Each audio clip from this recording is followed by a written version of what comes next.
For those of you who don't know what MI is, it's the music industry. Hi, this is JC Faxes, and you're watching MI's Most Interesting People. Today's guest is Miss Christie Z. Welcome to the show, Miss Christie Z.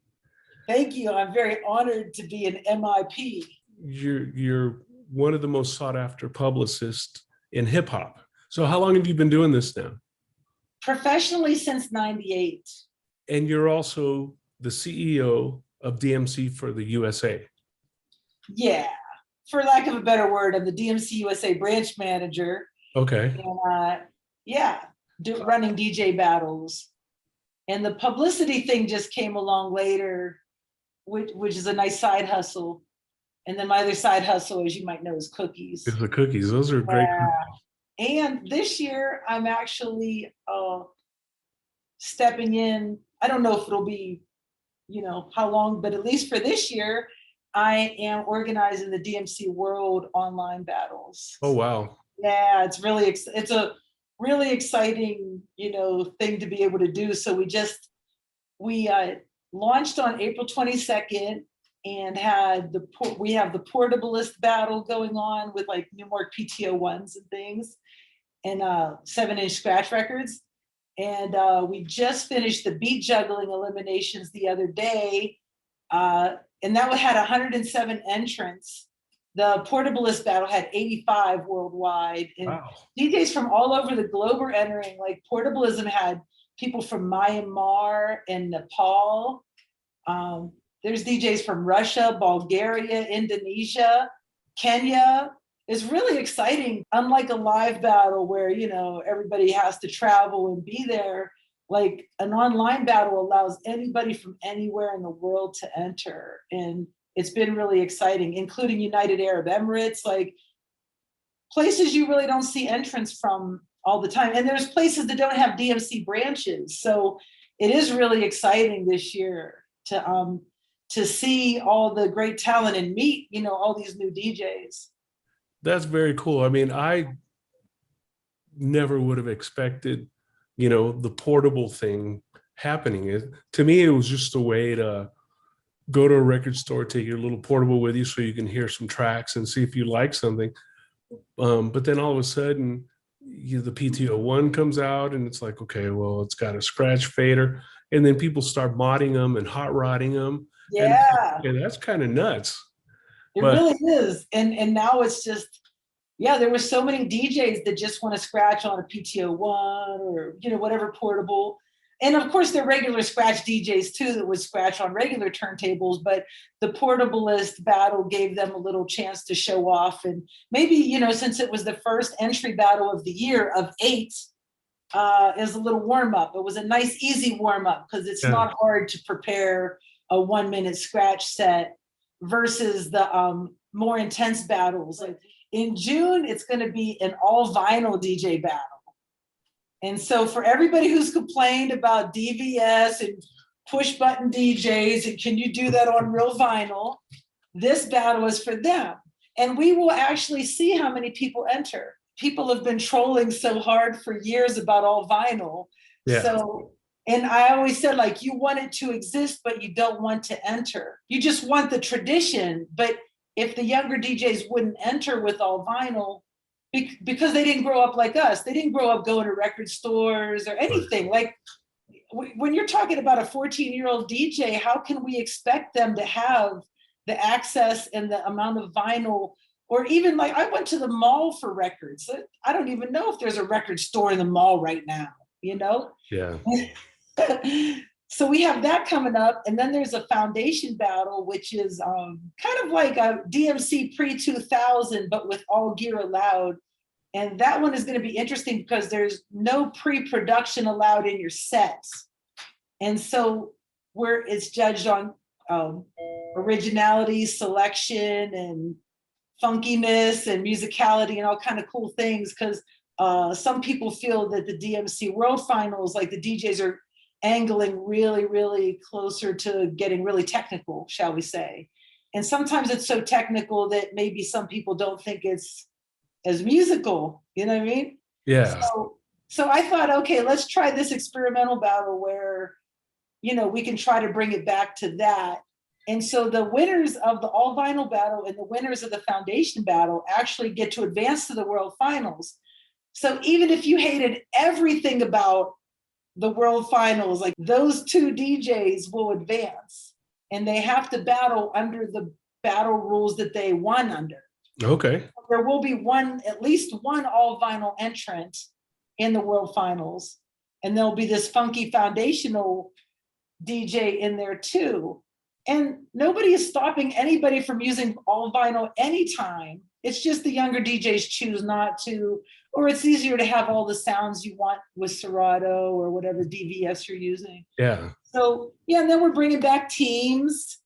We're doing our head-to-head supremacy battle, and a scratch battle. We're doing a scratch battle in August, which I think is going to be giant for all the DJs that like to scratch.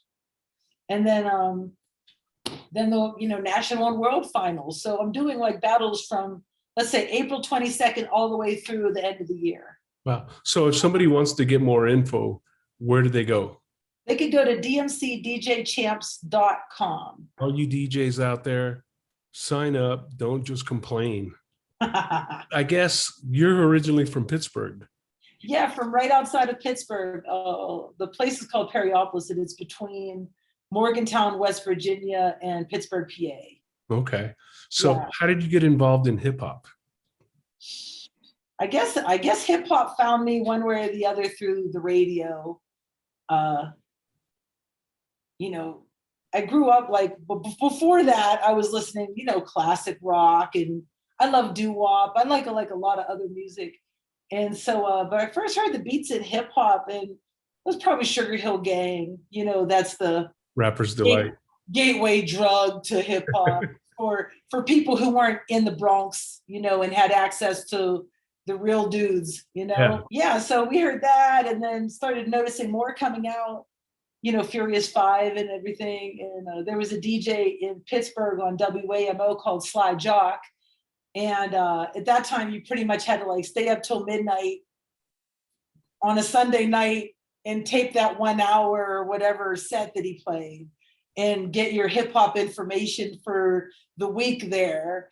And then if we met, my girlfriend and I, Rhonda, she and I did not know other girls. We especially did not know any other white girls that liked hip hop. We didn't know, but we didn't realize that everybody else didn't like it. So we just went about our way buying 12 inches and going to dances and things, not realizing that there was nobody else like us around us. You know what I mean? And so we meet people like guys that had a mixtape from a cousin, like maybe a K-Day mixtape. Okay. Yeah. And so it would just kill us if we couldn't have a copy. Like we were just those girls that we just needed to have all the information, and we needed to know all the songs, and not really even just to show off to anybody, but we just really loved dancing to it and what it was and the energy. So that's what we basically had to go out of our way to make hip hop happen for ourselves. And also in a very small town kind of, not everybody's too happy about interracial dating or, even dancing with a black guy in public, like wild stuff, like in the redneck towns. And not everybody's like that, but it definitely exists between Pittsburgh and West Virginia. Yeah. It's a little hot spot. So anyway, we had no clue about racism. We were just happy, and we want to be with whoever likes this music. So eventually, though, I moved to Pittsburgh to go to Duquesne University. And at some point in my life there, I started throwing little parties in this Polish Hill section in little bars, you know what I mean? Where I would ask DJ Swamp to come in and DJ for me because he was right there in Cleveland. And he's the one who got me into DMC. He was like, yeah, I'm going to enter this DJ battle. And I didn't even know those existed. I just didn't have access to this information yeah, Swamp got me into DMC, and he was like my favorite DJ anyway. And then he won in '96 US. So I was so excited that, my new friend is like killing it. And, everybody else likes him as much as I do. And then he introduced me to Tony Prince, the DMC founder, as I was moving to New York. I moved to New York in like the summer of '97. And I think within a year I was working at DMC in New York. Yeah, Tony hired me, no resume or anything. And I think he just wanted to, he wanted a salesperson. Yeah. And the battle was like thrown in as maybe an extra thing I could do, but I do really well at sales. And so I called all the little stores that the bigger sellers at DMC weren't calling, the mom and pops, maybe they were selling to like, the bigger chains. Yeah. And, but the little guys were being neglected. And so I pulled so much money out of the little guy mom and pop stores that they put me on full time. And then, it was like, oh yeah, and you could do the DJ battles in the US. And so in '98, we expanded them. I don't know if I did 7 or 8 battles that year, but we expanded from just East Coast and West Coast to a tour. And at the height of my touring, I think I did probably 17 battles, including the DMC World Finals in New York in '99. It was a lot of battles that year. And that's the only time the DMC ever had a world battle in the USA. I've seen what you do behind the scenes, and it's just kind of nuts to me. I don't know how you do it with, all these egos and personalities, and everybody wants, their turn, and they want to go over time. How do you handle that? I mean, I had to learn the hard way. When people got away with things, I had to figure out how to prevent it in the future. So when you saw me in action in Brooklyn, that was like over a decade of experience dealing with a particular character of New York DJ. Because when you go to other cities, it's not really like that. But New York is so aggressive in all ways. And so these DJs want to be seen. They want to sneak on the set. Remember the one dude came up from the other side and he started putting records down, and he took someone's set time that you guys were actually paying. Like I was indignant, and it was also someone that this guy respects, allegedly. Yeah. So it's really like, all for oneself. So after I picked up that mentality, one, I either stopped working with the opportunists that couldn't respect what we were trying to do and make it look organized, you know what I mean? Yeah. Because I was told that back in the day, like my ex told me this. He's like, you see that stage right there? And it was like polluted. Everybody was on the stage. More people were on the stage than the audience. And he's like, you see that? That's kind of what it looked like back in the day. I don't mean to break your heart, but this is what it was.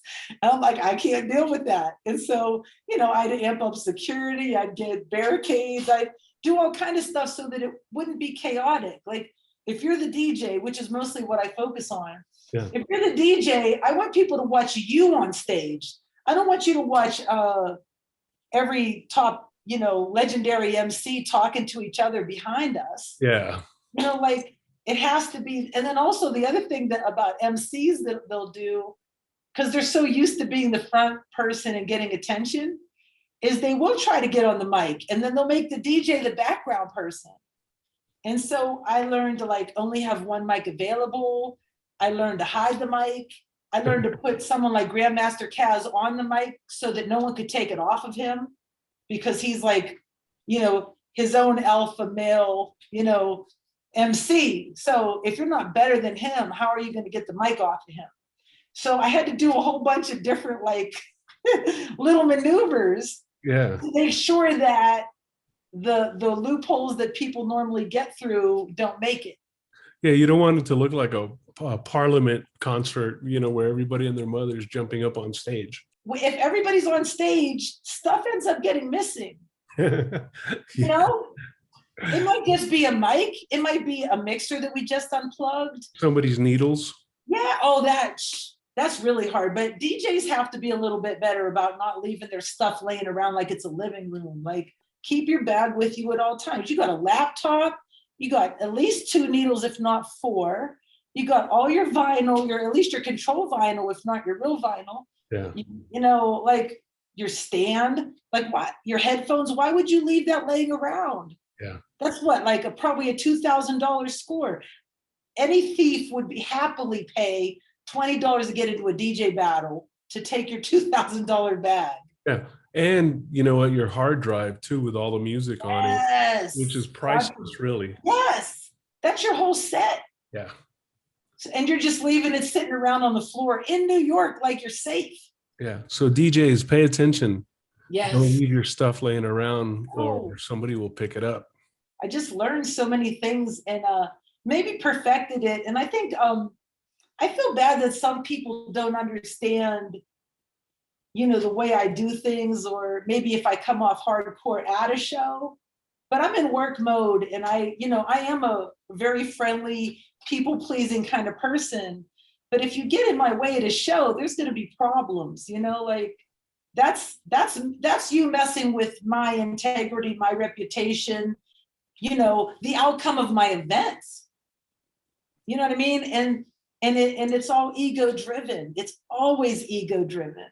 Yeah, I imagine it's got to be, it's got to be tough just wrangling all the personalities and ego, but also being a woman telling these big egos what to do. Yeah, this whole appearance, including being white, doesn't always help, right? Maybe being Muslim might help. Like, you know, everybody has some Muslims in their family, maybe, but it's still like, who's this chick telling me that I can't sell alcohol in the park, or who's this chick kicking me off the stage when I'm so-and-so? Yeah. And I just run things a different way, but then maybe that's why everybody wants to jump on my stage. Yeah. You know, because you do get the full attention. And after I caught on to how some DJs and MCs behave, I basically started, you know, fading the ones that I can't work without, that I felt were disrespectful. If you could work with a woman and respect what I'm trying to do, we could work together. But if you come on like, you know, misogynist or something, or I don't need to listen to you, then we've got problems. Yeah. You know. And plus I get sponsors. I can't afford to have these, and it's not really women ever. I can't afford to have guys messing up my show. Yeah. With logos and everything behind me, you know? Yeah. So you mentioned parks. You also do some park jams, right? Tell me a little bit about that. Well, with Tools of War, which is Tools of War Grassroots Hip Hop, is Popmaster Fable of the Rocksteady crew and myself. We threw park jams from, let's say, 2003 to probably 2018 or 19. So we probably have like 15 years of park jams under our belt, starting off in the Bronx with Crotona Park jams, which we did with Friends of Crotona Park and, you know, different sponsors and different council members. And those are our biggest. And that was only legends on the stage. Like that was the rule. Legends and pioneers only. And so you would see Grandmaster Kaz hosting, DJs like Grand Wizard Theodore, Red Alert, Jazzy J. Grandmaster Flash showed up one time saying, "Hey, how can I get on?" And I'm like, "You got to wait till next year." Like, yeah, it's crazy. Like, we were booked. We had every DJ got 1 hour to spin. Between 4 and 6, you could see everybody once. And then between 6 and 8, you'll see a repeat performance. You know, we brought hip hop to the parks in different kinds of shows. Like, one is Digger's Delight in Harlem. And that was, you can't play anything that's recognizable. It had to be all rare stuff. And God forbid the DJ who told me he could dig and he didn't dig. They came out playing like a Crotona Park set, which is a party rock and people pleasing. You know, you could play Planet Rock at Crotona Park. Yeah. But for Digger's Delight, you better have the rarest cover that nobody ever heard of Planet Rock. Because I'm so picky about the DJs that get on, it made the other, you know, DJs that mattered want to be on. like even Cut Chemist mentioned to me that he wouldn't be mad if he could DJ at Digger's Delight, so if when you are so particular about who gets on, it increases the status. Yeah. And so, yeah, and our park jam in Crotona Park was the first time Biz Markie debuted his SL 700s, those mini yeah, no one ever saw them. And so he debuted them there, and we were so honored. Like, he's like our good friend anyway. But those were special moments. And that day it was Steve West from Serato was in the house. Like, people from DMC France were there, filming a documentary for Sennheiser. Like, all kind of stuff was going on. Everybody was there. And that was really cool. And it got so much publicity. Biz's SL 700s, straight arm and curved arm, are legendary. Biz is such a big guy. It looks kind of funny, Yeah, the pictures, he had I think he had a 45 ring on in the first pictures, and his hands are so big. He wanted, especially his peers in the Bronx, and everybody's in the park. Like, if it was hip hop, like, it's almost like dinosaur wise, like Jurassic Park, like where you show up and Melly Mel comes walking by, or Cool Herc, or Bambaataa just rolled through, or Flash shows up, or Flash's first DJ partner, Mean Gene, which is Grand Wizard Theodore's older brother. Like, legend. Just everywhere you look, there's some legendary DJ or MC running around.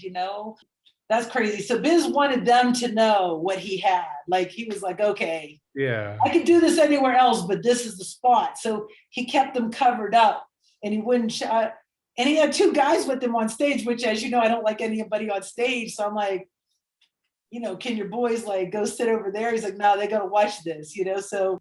Yeah. So are you going to do any more of those? Well, since COVID happened and everything, I'll say this, it's a lot of work. Yeah. And sometimes it's heartbreaking work at the end of the jam. It's hard because you're pretty much doing the jams for free. Like, there's really no money in it. I would get gear and trade with the DJs for their sets, but it wasn't like I was taking the gear and selling it or anything, Yeah. So like, maybe you got a Rain mixer for 3 DJ sets, or those Gemini turntables but even Rock Raider gave it good reviews when Scratch Magazine was still out. Like, I just get cool gear and trade it. Yeah. It might be a DOS audio speaker. It might be anything. Incidentally, I gave Jazzy J a DOS audio speaker. He ended up buying like a $10,000 system. Oh, wow. Nice. And then Grand Mixer DXT saw Jazzy's DOS audio, and then he needed to have it. So but that's the thing. That's about sponsorship, is like, given to the right people, good things are going to happen. And that's what sponsorship should be. But too many people, think they could get a sponsor, but they don't maintain the sponsor. They don't do anything to make sure that sponsor gets their investment back. For all you manufacturers out there, pay attention. This is important stuff. Yeah, don't fall for the people that tell you they have this many hits and this many views. They probably paid for likes or paid for views. Like, everything that we do with Tools of War and DMC is organic. Like, there's no need to lie about, how big we are or anything like that. It's just real people following us. There's no database in India like that. We have all followers that are just from India or Bangladesh somewhere. That's too funny. So it's real though. If you look at someone's followers and you see like how many people are from a country that like can't possibly even have that many hip hop heads in it. Yeah. Yeah. Suspicious. So in your opinion, what makes a good DJ? All right, for me personally, what I think is a good DJ is different from everybody else maybe. But top of my list is selection. And it can't be typical stuff. It can't be top 40, whatever you're playing. Like, if you're open format DJ, that's awesome too. Like, that's not bad.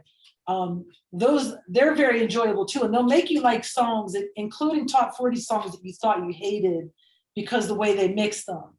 So there is selection. There's the way you stack it. There's the way you mix it. There's the way you present it. But also, I'm a fan of diggers. I'm a fan of turntablists. And there's a time and a place, like your favorite DJ knows when to not be a turntablist. Like when people got all crazy, some people would want to get all crazy at Digger's Delight and do a turntablist set, and I wouldn't understand why this was happening. Like, I invited you here to dig. Like, I do DJ battles the rest of the time. You could enter a DMC if you wanted to be all scratchy, but this is a party rocking event, and now you decide you're going to do a turntablist showcase, but you don't battle ever. And that's a big deal to me, is if you don't battle, you know, if you never battled, you don't, you know, like you shouldn't try to do that at my expense. Yeah. You know, like this is not the time to audition. Like I put so much clout, like even the little 9-year-old sensation DJ Michelle, she entered the DMC Portablist battle this year. And this is the first time she entered any DMC. She lives in, you know, UAE, so it's not like there's a DMC branch there. But her and her father both entered. Michelle placed in the top 20, but her dad, but her dad placed in the top 10. So even though she gets all the attention, this time the dad gets the win, you know? So it's kind of cool. And I'm happy for that. And I'm happy that our judges, they don't value, like they don't look at kids or girls as a novelty. You know what I mean? Like any champion doesn't want to get beat by someone who's just like cute, or, you know, you want the rules to be fair. So the judges, you know, scored her accurately. You know, she's on her way. You can't expect to win your first year battling anyway. But I'm happy that her dad entered too. And it's like, that's the really cool story, is father-daughter in the same battle, you know, but she gets props for battling. You know, anybody who battles, even from 6-year-old DJ gliding on up to like, I don't know, I probably have one DJ that's a champion that battles since 91 or earlier, you know, so everybody, all ages, all colors, all everybody gets down. That's pretty cool. That's one of the cool things about that community, is it really does span the whole gamut of, you know, ages and colors, and, you know, whether they have antennas on their heads or not, nobody cares. Yeah. They're just, well, they're really good, or, you know, they need a little work. There's a transgender DJ who was placing in the top 6 or top 3 in certain regional battles. And what was beautiful about that, like one of my promoter friends was like extra guarded about her. Like he felt like he might need to protect her or look out in case anybody tried to bully her. And what was great was he didn't have to worry about anything at all. All the DJs hung out with her like it was anybody else. They respected her scratch skills. And I was so happy, because I think like possibly the turntablist community might be the openest minded of all hip hop communities, you know, like that's amazing. Even in the audience, people are like, you go girl, like it's nice. It's so nice to see that. And there's more transgender DJs coming up, like the battle that actually want to battle. So it's really cool. And more girls are entering than ever. And the only thing, people are like, oh, it's male dominated and females don't want to enter. But the only thing that was stopping women from entering is themselves. Yeah. You know, like I'm running the US.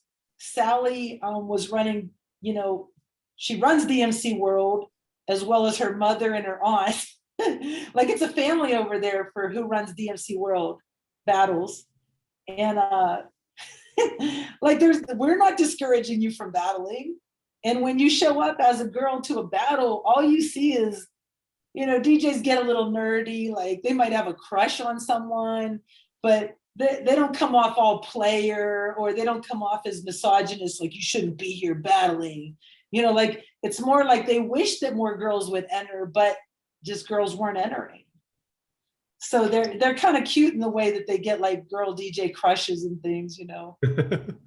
Yeah, you know, guys, especially, you know, in the teens to mid-20s, and you're not used to seeing girls. You're usually in your room practicing. Yeah. And, you know, a kind of cute girl that kind of does what you do. It's like, you know, I could see that. I mean, Exactly.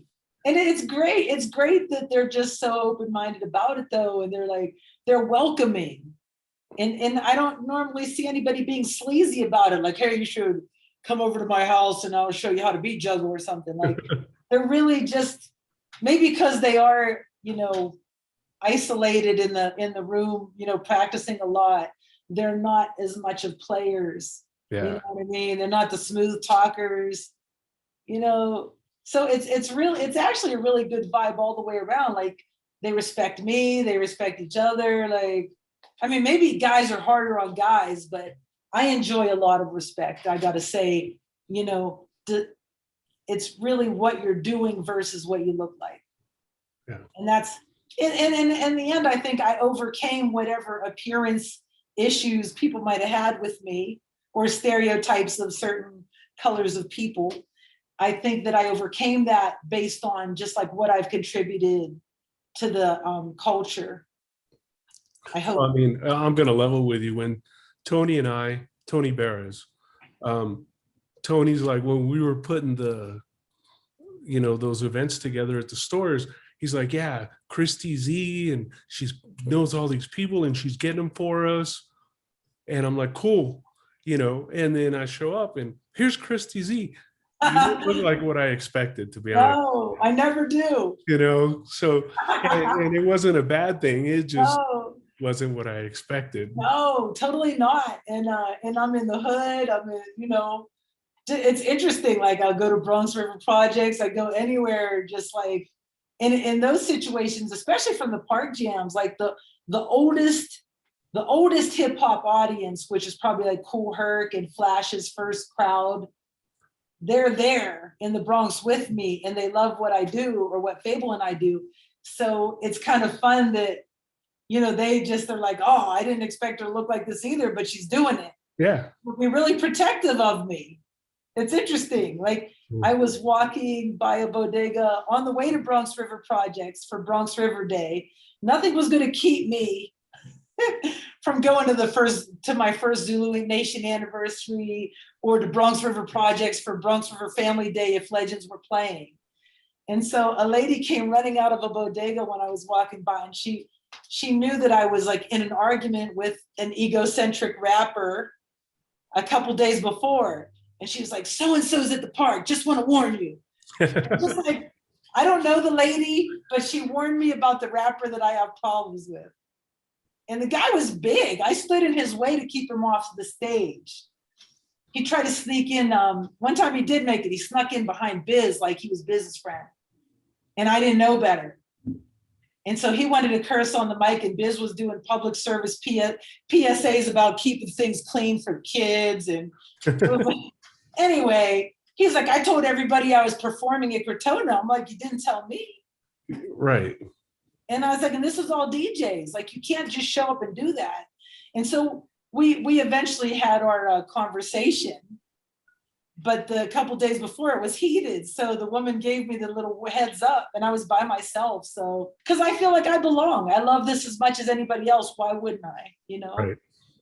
If you let that keep, especially in hip hop, like if you can't go to the hood where hip hop started, you know what I mean? Like, or you can't have events in the hood, or there's just something wrong with that. Like I've had events in San Francisco where DJs were like, oh, that club's in the hood.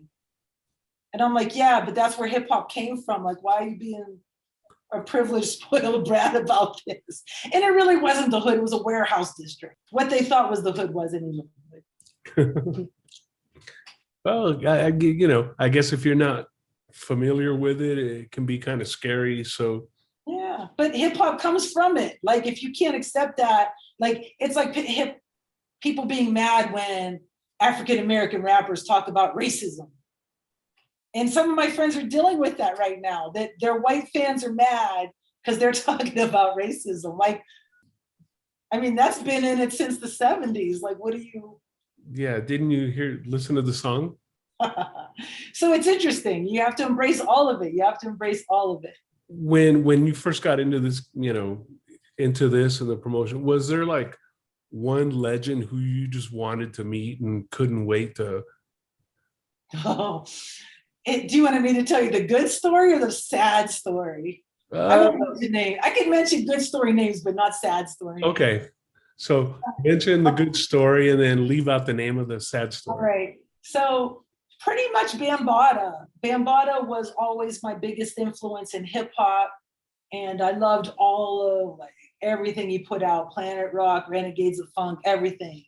And my girlfriend Rhonda that I mentioned earlier, we'd like look at the back of the Renegades of Funk album and we'd read it all. And we're like, wow, one day we're gonna go to the Bronx and we're gonna be down with Zulu Nation. And it really wasn't as easy as it were. You know, it took me a while to get down and become a Zulu queen, but it did happen. It just might have been like at my own risk, kind of like delusional. Everybody's going to be happy and friendly because we all like hip hop kind of delusion I have. But that delusion actually sends me into places where it works out, you know, like you know the Tina Marie song, it's a Deja Vu, I've been here before. Oh yeah, love Like it. that song pretty much reflects my whole like, you know, rainbow colored people, happy as can be, never had a problem. That's my delusion right there. And what will send me into a place where maybe I won't be welcome. So anyway, but I didn't meet Bam on the Bronx. Bam came into DMC, the office in New York, and I was introduced, and I thought I was just gonna cry because that was, you know, my dude. And he was super friendly and super nice and giving and just, you know, just a beautiful person, you know. So that was ended up being a good experience to meet Bam and not have my heart broken. Now this other one, I did a DJ battle. I brought out a pretty big name that's a pioneer, and DMC paid for everything, but the deal with the promoter was they had to cover his hotel. This is not a big deal. What I didn't know that the promoter was going to do, I did in advance, as one does, give the person's manager the hotel information for them to check out. So she had it. This is where she failed as pretending to be a manager that day, because she really wasn't the person's manager. She was just pretending. So anyway, she didn't check out the hotel, and I didn't, because I'm like, here, that's your job, you know? Yeah. And so the guys kind of gave him a cheap hotel. And that I wouldn't have done that, you know what I mean? But this was the deal. I'm paying you, I'm bringing your guest, quote, manager. You know, we're paying you the fee, we're covering everything, you know what I mean? And normally I don't even fly guests. You know what I mean? Like it's not really my thing. Yeah. You know, that usually I don't have enough money for that. So anyway, we even flew the guest. And so I was all excited to meet him, and went up to him, and him and his so-called manager looked at each other like it figures. Like the look on their face was like it figures. Like I showed up, I look like this in some way, and they gave each other a look like, oh. And I mean, really, it was her sloppy handling of the booking that caused this whole trouble, but she wasn't going to tell that to her boyfriend. Yeah. So I had to take the hit. So he started yelling at me about this hotel. He didn't yell at the guys who booked it. He didn't yell at anybody. And then he was basically yelling at me for DMC not acknowledging him for all these years. And this, okay, you know, DMC started out as a disco mixing club. Like, right.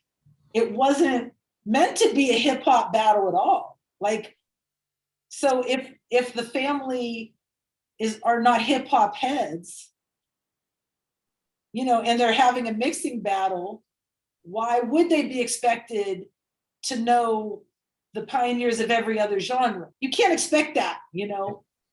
So anyway, he yelled at me like I was the owner of DMC.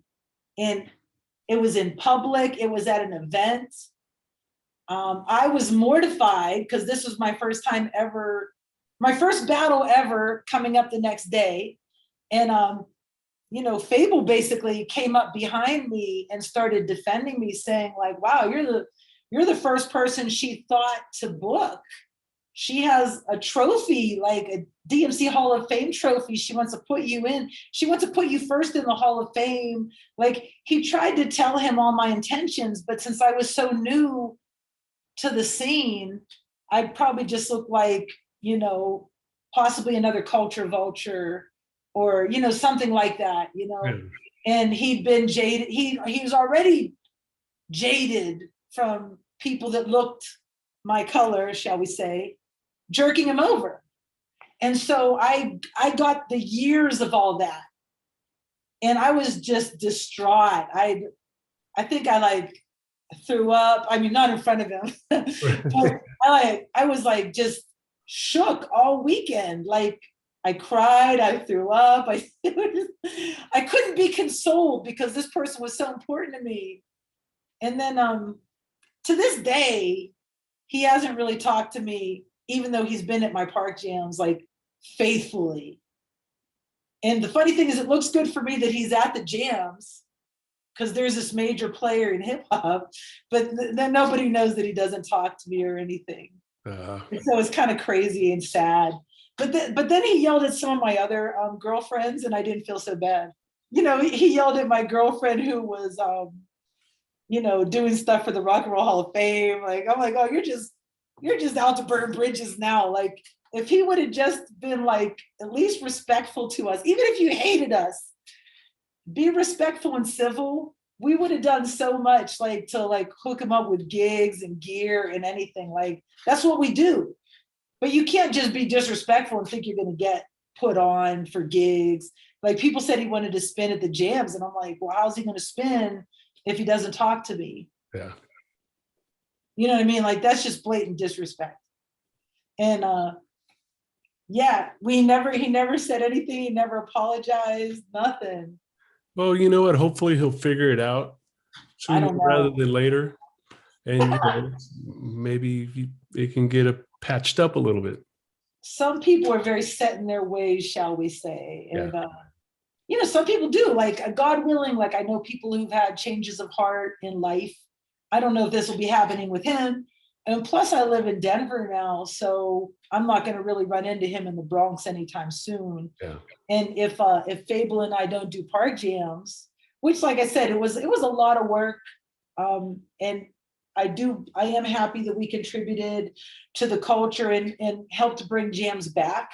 You know what I mean? Where they weren't existing before. Yeah. You know, and more people have taken it up and are trying to throw jams now in New York City, despite the park department's blockades. Like, there are people that are not helpful. You would think, no. Sometimes the police are actually the ones on your side and the parks are not. Huh. Yeah, especially as gentrification happens, you know, and people are moving uptown. And I only did jams uptown, really. Like, I didn't go into Manhattan, like lower Manhattan. We did Spanish Harlem, we did Harlem, you know, and then we went up to the Bronx. And I don't know if I did Washington Heights or not. I don't think I did. But like, as more people moved into these neighborhoods that weren't used to the culture and the community, it became harder to get park permits. And the parks would sometimes do things to discourage it. It's wild. Like, I need to write to the park commissioner about that one day, like, about how the park managers acted like we were too much extra work for them and different stuff they would do. One time a park manager shut down all the bathrooms every time we had a jam. Oh man. With way more than maybe 500 people in the park.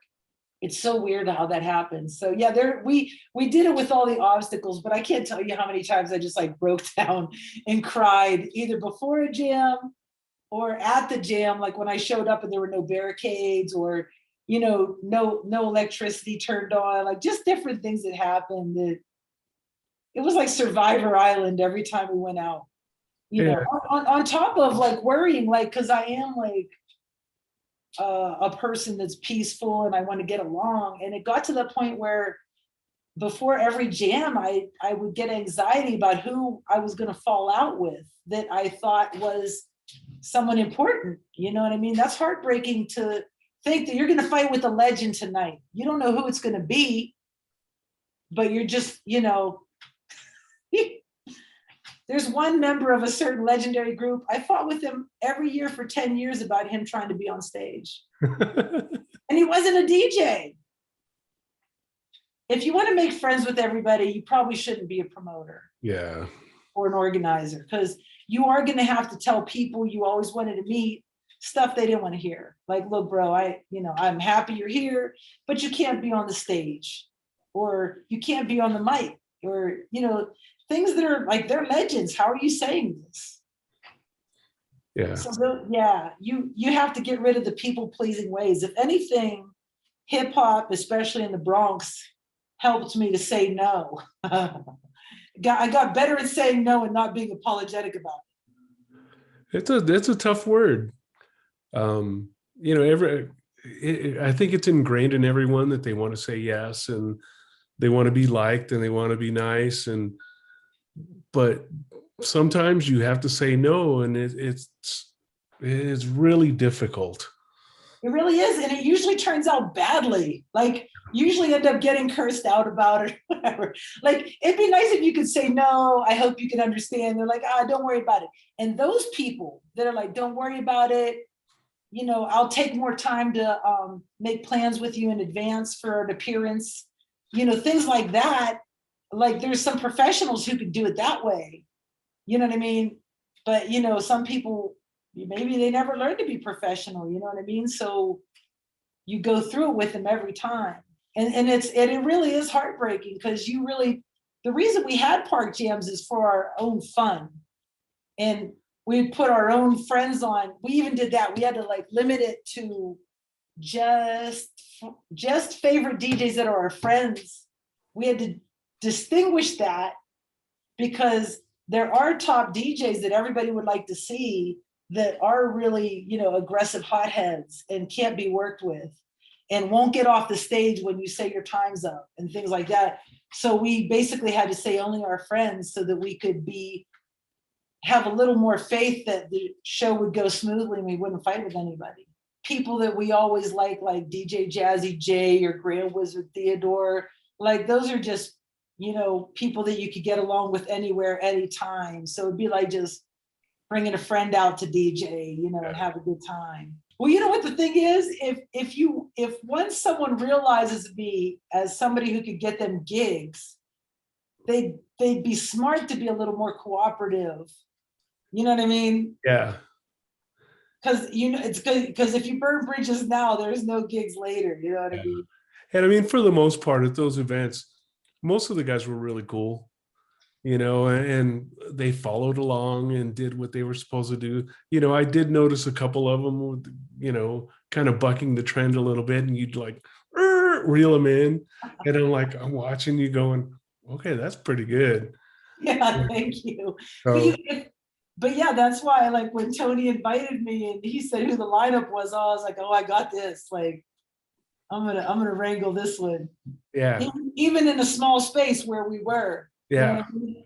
And once you know all the habitual characters of like stage jumpers and everything, then you know how to prepare, you know how to tell your security. Like, I even brought Muhammad Islam, who does security for Tribe Called Quest.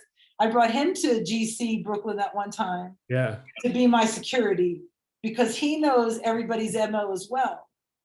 So I was like, okay, together we can defeat the scourge that is jumping on stage and doing whatever you want. And some people feel like it's like old school hip hop, where the party could go on till the end of the night. And meanwhile, Guitar Center had like a limited time. Like, the Guitar Center employees were not dedicated to being there after 9 o'clock. Yeah, right. For the sake of hip hop and creativity. That was a great event. It was awesome. Yeah. But it has to be like, you can't just have people show up, especially like it was like every event, RSVPs were sold out, shall we say. No one could get in. Yeah. And everybody was there. Like, you have to have a clean, smooth show that everybody gets on, that's on the flyer.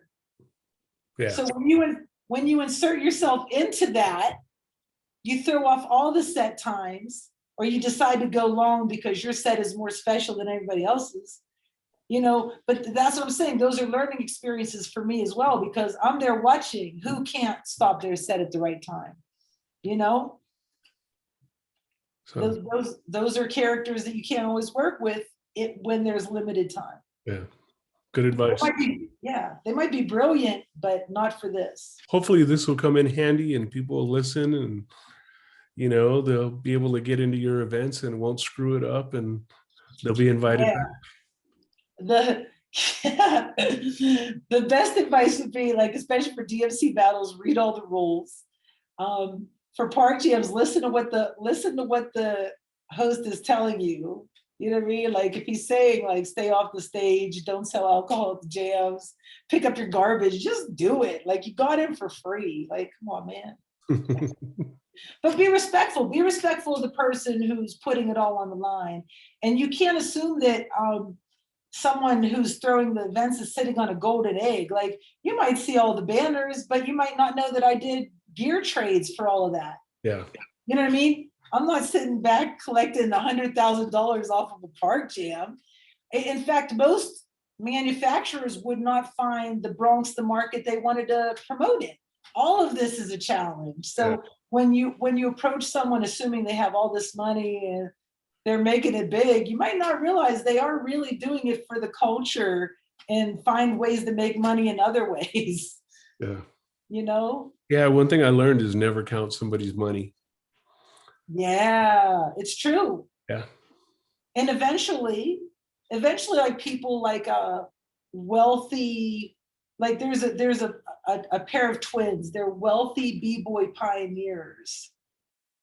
And they saw what we were doing and they started investing in the park jams. You know what I mean? Which maybe it helped, pay a host or something, or cover Jazzy J sound. Like, that's all we really wanted, was like to not have too much overhead. What I mean? And so, like, when the community comes in and starts supporting, that's a beautiful thing too. You know what I mean? When people truly do see that you have good intentions for the culture. And that's why, like, Chuck D said at the Rock and Roll Hall of Fame one time in a keynote address, he said something to the degree, I don't know if he said it was not about being white or not about what color you are, it's what your intentions are for the culture that matter. And I think that's it, because there are so many people of so many colors and backgrounds doing things, quote, for the culture. And that in itself, that word, right, for the culture, is so important, because a lot of people don't do things for the culture and they do it to make money, and then they're quickly out of the game. And if you can make some money off of it, good. If you can afford to, like, keep doing things for the culture at your own expense, and you love it, then you should do it. Basically, I wouldn't have been able to have a, quote, day job, a 9 to 5, and do what I do. What I did was slowly build my reputation, to get to where I'm at now. You know what I mean? And I never gave up on DJ battles. So now I'm running world battles this year. You know what I mean? I never gave up. If you really love it, you don't give up. You just keep doing it and hoping that other people will be enthusiastic with you. Follow your heart, right? Yeah, exactly. If it's what you really love, like, even if I had a park jam and only 10 people showed up and I still had Jazzy J playing, like, fast and slow jams from the 70s, I'd be perfectly happy. In fact, less people is easier. I just want to have nice jams, I'm going to try to bring slow dancing back, by the way. Oh, I would love that. Me too. I miss that. When I'm doing my mobile DJ and stuff, I do some really big clubs in LA with a couple of thousand people in it. And, they'd have a lineup with 10 DJs or something. And most of them would play, like, the same songs over and over. I'd get on there. I'd play a couple of different songs that I knew that they weren't going to play. And then I'd throw in, like, Reasons in the midnight, and at first people were like, what the heck is he doing? But why not? See the floor start packing up. And then, they'd partner up, and then here we go again, and then hit them hard and keep it going. Exactly. I love the slow jams at a party. I love that. And at one point I started asking the DJs to play slow jams. So Jazzy J would always, like, well, what's your list? And I would tell him, you know, certain ones I like. And so he'd make sure to play those, and I'd be so happy to hear them on like a loud system as well. Yeah. And it's a long lost thing. Like I used to go to, in Pennsylvania, I would go to high school dances, and they'd play 3 fast and 3 slow. And what I didn't know until later when I listened to DJ Felix Hernandez, who he spins on WBGO on Saturday afternoons, right? 10 a.m. to 2 p.m., WBGO 88 point whatever. It's a jazz channel. Felix plays classic soul and R&B. And I'm faithful about listening to that show. And if he played in the park, even better. Like I would see him out at different gigs he got. And I even saw him at Roseland Ballroom. He would pack Roseland Ballroom, 4,000 people, sold out shows, just CDJs. Just crazy. Like no one even made him have turntables. Just like Felix is playing, it's all about selection. Yeah. I don't even know if he mixes. I really don't. But anyway, Felix was on the radio show saying, today I'm playing Pittsburgh style. And he said, and he referred to that, and it was fast, 3 slow. And I never knew, you know, having never been anywhere else, I never knew that that was a thing or what it was called. Yeah. So yeah, basically you get all sweaty, dancing to hip hop for 3 songs. And then you could dance to 4/7Ds or whoever for the next 3 songs and be romantic and maybe get to know somebody. Yeah, exactly. I mean, I still have a lot of friends that married each other because they met at one of the parties I was doing. That's beautiful. And can I tell you that I don't always catch your sets, but that one set you played early in the lockdown to COVID out of your garage, I loved it. It was like I'll say this is like a set highlight for me because I am about selection over everything. And so you had like, I was like, oh, Juan is playing this, he's playing that, he's playing this group, but I didn't know they had this song. Or he's playing stuff that you might play in LA, but that wasn't played on the East Coast, but that were hits. And so it's all at once. It's educational. It's it piques my interest anytime I hear a new song that's an old song. Yeah. You know, that's what I'm looking for when I listen to Felix, when I listen to you. I want to be put on. Like Felix put me on to Joe Bataan. So anytime Joe Bataan performs in New York, I'm there. Like that's it. And and he has his wife singing backup. So it's just that music, the music from the 60s and 70s, but even older to doo-wop. Like I'll be by myself. I'll just go to a doo-wop show because no one else will go with me. And I'll get to see, I'll get to the Belmonts, but without Dion. Like, I'm just such a big fan of this music, anything from 50s and 70s. And Danny, it was weird. I was like, oh, Danny and the Juniors, that's going to be so top 40 vanilla. And then as soon as they started singing At the Hop or Rock and Roll Is Here to Stay, I just bust out crying. Like, they were so good.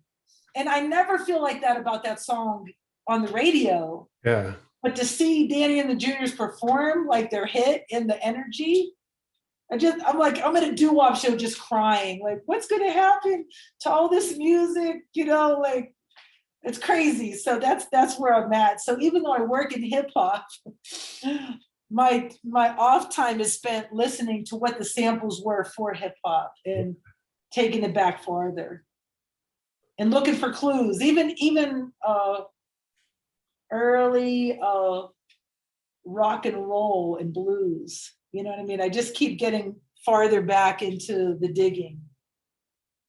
Yeah. So I thoroughly enjoyed your set, your garage COVID set that they didn't knock you offline for. They went back and they kept muting and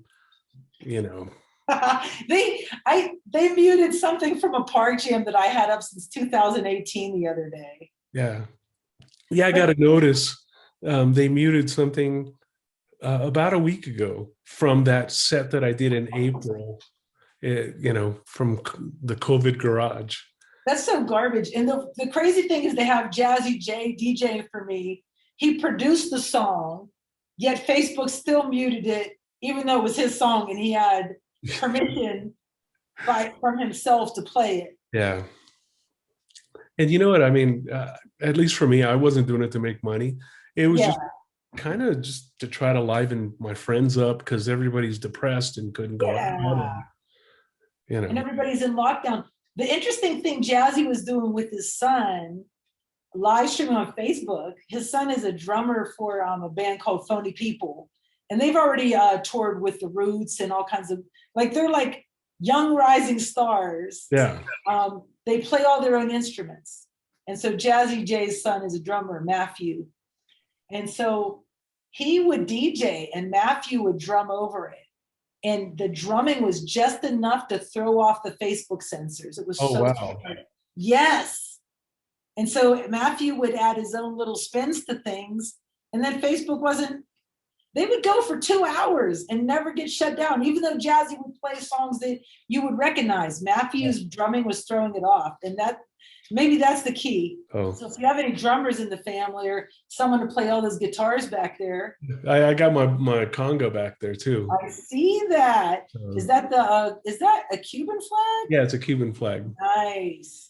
That's what I miss about New York is you go out and, more of a Puerto Rican, and Dominican population. Yeah. Puerto Ricans show up to a show with their own instruments to help you play on stage. So everybody has, the cowbells, the maracas, the they just show up with all the gear. Yeah. Like, I'm here to help. I'm here. I'm in the band. and it's so endearing. You know what I mean? It's cool. So yeah, I miss things about the culture in New York that you probably won't get in Denver. Yeah.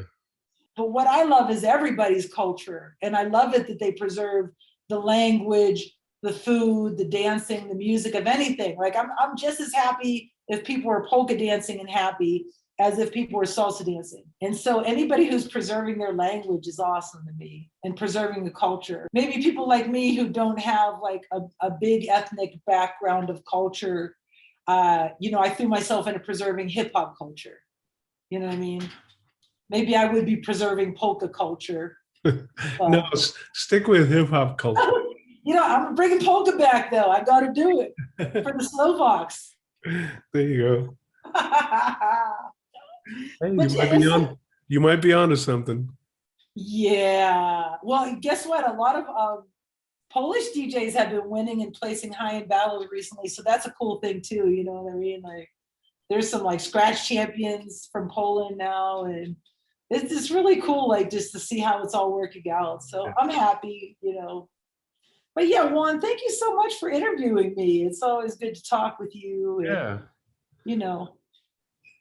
So I'm honored to be an important person. So along with Dean Standing. Yeah, Dean. Who's a rock star of important people to me. That's and right. You know what's so sweet? Every time you talk about Dean, everybody loves him. I need him back in the community. I need him like my international connect. Yeah.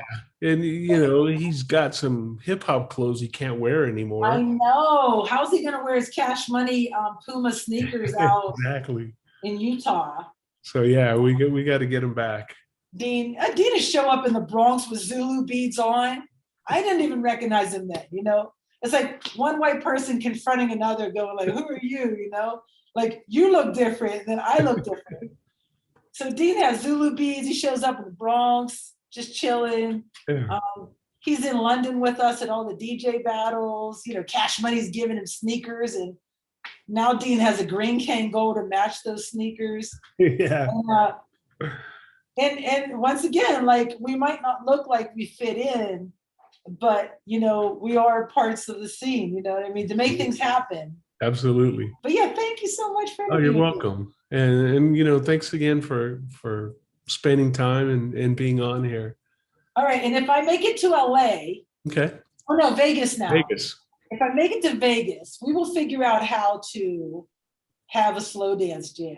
All right, you got it. And you'll DJ. All right. Yeah. I still have some stuff, so yeah, definitely. Yeah, I don't care if it's on CDs or mixtapes or mixtape. We got to go back to making mixtapes too. By the way, You know what? Maybe I will. You should. I'll do a slow jam tape. You should.